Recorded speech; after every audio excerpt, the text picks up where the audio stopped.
Nancy, 7 prescription bottles on Jackson nightstand, an IV bag that, why did he even have an IV bag there? It's his bedroom, for goodness sakes. Maybe having propofol in it, propofol surrounding him. What are your thoughts on today's testimony? Let me just clear something up for you, Dr. Drew, Please, and Nancy. for Ryan. Thank you. What went down in the courtroom today, the attack on the state's witness, the coroner's investigation, Alyssa Fleek, was all smoke and mirrors. Let me throw a technical legal term at you. I bet you're familiar with it. BS, Dr. Drew. What I've got in my hand right here, what I have examined thoroughly, line for line, literally word for word, is the autopsy, the coroner's reports. And when you got Michael Jackson on a slab, believe me, all the honchos come in to help with the autopsy. And what, may I ask you, Dr. Drew, is the cause of death? It is acute propofol intoxication. Not only that, the coroner goes on to say, the circumstances do not support self-administration of propofol. Jackson did not shoot himself up. Page 1 of the autopsy report. I don't even have to look at it.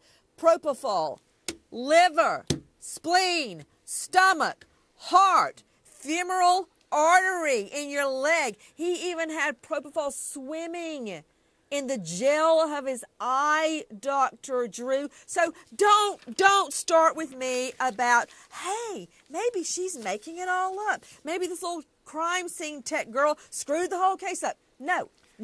I have proof right here about what happened. I've got 2 eyes, 2 ears, common sense to tell me what I see at the crime scene. Today, the bombshell in court was that Dr. Conrad Murray, other hand, left index fingerprint on a bottle, not a bottle, the bottle of propofol that was used to shoot up Michael Jackson to his death.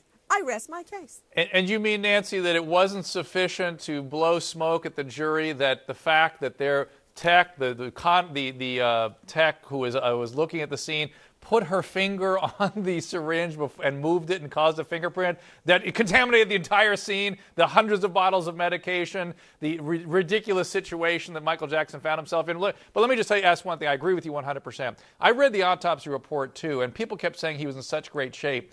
I don't know if you noticed on the lung exam they did there, it showed all kinds of chronic problems. And for me, that's somebody that may have been aspirating chronically, who wasn't breathing normally or deeply. I mean, all signs of chronic intoxication, severe chronic lung disease in a man that didn't smoke. It's crazy. Doctor, I saw that too. And about today, what they did, what the defense did expertly, I might add, to Alyssa Fleek, the coroner's investigator, it hurt. It was a blow. It was a blow to the state. It's never good when the crime scene is anything but perfectly handled. It's not going to be good.